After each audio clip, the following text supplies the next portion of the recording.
Adik-adikku semuanya, video kali ini akan melanjutkan video dari sebelumnya, yaitu terkait dengan pembelajaran bahasa Indonesia kelas 7 semester 1 materi teks deskripsi. Adik-adik semuanya, dalam video 1 kemarin sudah kita bahas terkait dengan pengertian teks deskripsi, ciri-ciri teks deskripsi, dan jenis-jenis teks deskripsi. Nah, dalam pertemuan kedua ini kita akan membahas tentang bagaimana cara menemukan informasi yang terkandung dalam teks deskripsi, kemudian apa saja struktur dan kebahasaan teks deskripsi, dan yang ketiga bagaimana menyampaikan teks deskripsi, baik secara lisan maupun tulis. Nah, anak-anakku semuanya, mari kita ikuti pembelajaran kali ini dengan senang, dengan semangat, dan dengan santai. Adik-adikku semuanya, sekarang kita masuk ke poin yang pertama, yaitu informasi penting yang terdapat dalam teks deskripsi. Nah, bagaimana cara kita menemukan informasi penting tersebut? Yuk kita amati teks deskripsi berikut. Nah, dari teks deskripsi ini, kita akan mencari informasi penting. Kemudian bagaimana caranya? Caranya yang pertama, yaitu membaca keseluruhan teks. Jadi teks ini secara keseluruhan silahkan kalian baca. Kemudian yang kedua yaitu memahami isi dari teks. Jadi setelah kalian baca kemudian kalian pahami. Adapun jika ada kata-kata yang sulit kalian pahami, kalian bisa menghubungkan dengan kata sebelumnya atau kata sesudahnya sehingga pada nantinya akan ditemukan makna. Nah, selanjutnya yang ketiga yaitu menemukan ide pokok pada setiap paragraf dalam teks deskripsi. Adik-adikku semuanya, dalam teks deskripsi ini kita bisa melihat ada 3 paragraf. Nah, dalam 3 paragraf ini masing-masing memiliki satu ide pokok. Ide pokok bisa ditemukan di awal, di tengah, atau di akhir. Kita lihat paragraf pertama. Paragraf pertama ini ide pokoknya terdapat pada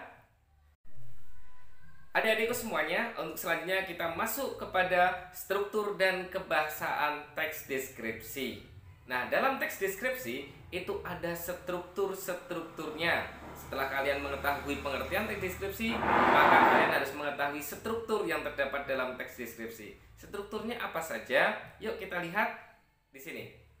Adik-adikku semuanya, struktur teks deskripsi ada 2. Yang pertama, identifikasi. Yang kedua, deskripsi.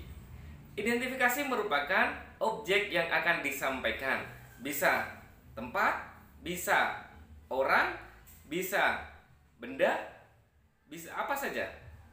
Kemudian yang kedua, deskripsi. Deskripsi merupakan gambaran objek.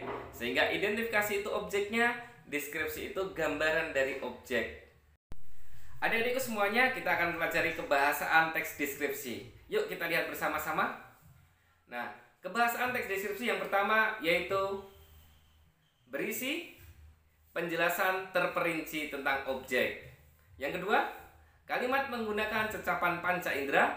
Yang ketiga, pilihan dengan menggunakan emosional atau kekuatan perasaan. Kemudian yang keempat, penggunaan kata beribuhan. Yang kelima, penggunaan kata sinonim. Dan yang keenam, penggunaan huruf kapital dan kata depan. Adik-adikku semuanya, untuk kebahasaan ini akan kita bahas satu persatu. Perhatikan contoh gambar berikut. Oke, adik-adik bisa melihat ini gambar apa?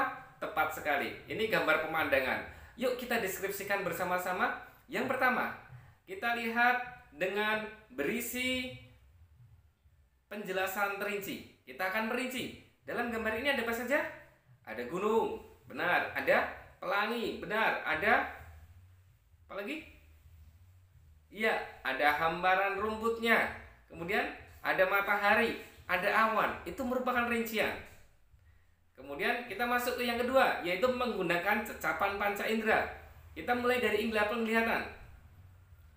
Rumput berwarna hijau. Kemudian iya, benar sekali. Ada matahari bersinar terang, itu menggunakan penglihatan. Kemudian menggunakan indera pendengaran, kita bisa menambahkan kicauan burung. Kemudian jika adik-adikku semuanya ada yang semilir angin, itu menggunakan indera perasa. Benar sekali adik-adikku semuanya. Baik, untuk selanjutnya yang ketiga kita pilihan kata dengan emosional yang kuat. Misalnya apa? Kita beri contoh. Dengan berada di tempat yang sejuk ini, maka hati akan terasa tenang, jiwa akan kembali tentram. Nah, itu merupakan emosi. Penggunaan kata sinonim. Kata sinonim adalah persamaan kata. Benar sekali. Kita ambil contoh. Di situ ada gunung yang kokoh, berdiri kuat. Kita bisa gunakan kalimat yang kita sesuaikan dengan perasaan kita. Misalnya, gunung menjulang tinggi atau gunung gagah. Nah, itu persamaan-persamaan. Sehingga kokoh, gagah, menjulang, kemudian kekar, itu bisa kita gunakan untuk menggambarkan gunung. Nah, itu sinonim adik-adikku. Kemudian yang terakhir yaitu penggunaan kata depan dan huruf kapital. Nah, selanjutnya terkait dengan penggunaan kata depan dan huruf kapital. Huruf kapital akan kita gunakan ketika kita menyampaikan suatu objek atau tempat diikuti dengan nama tempatnya atau geografisnya. Misalnya, kita akan menuliskan tentang pemandangan indah di gunung, maka gunung kecil. Tapi ketika kita menyampaikan pemandangan indah di Gunung Semeru, maka menjadi penulisannya adalah besar. Nah, ketika diikuti geografis atau letak menunjukkan suatu tempat, maka penulisan huruf kapitalnya adalah besar. Kemudian penggunaan kata depan di, ke, dari. Kemudian kita akan ketahui bagaimana ketika menulis dipisah seperti ini. Di rumah, maka ini dipisah. Ke rumah, maka ini dipisah.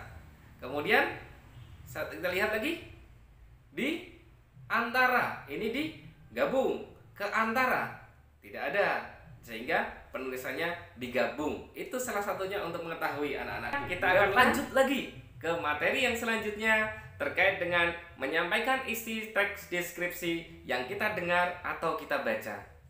Oke, kita ketahui bersama bahwa penyampaian teks deskripsi bisa melalui dua cara, yaitu secara lisan atau secara tulis. Benar sekali.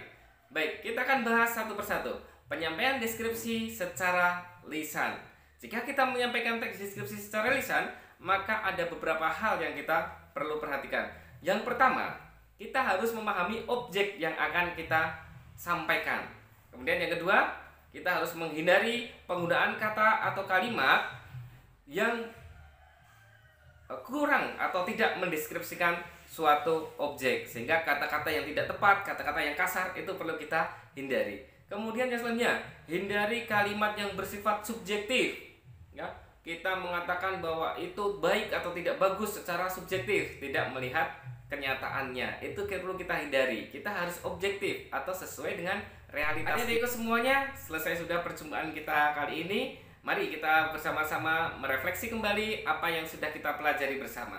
Yang pertama tadi terkait dengan cara menemukan informasi penting yang terdapat dalam teks deskripsi.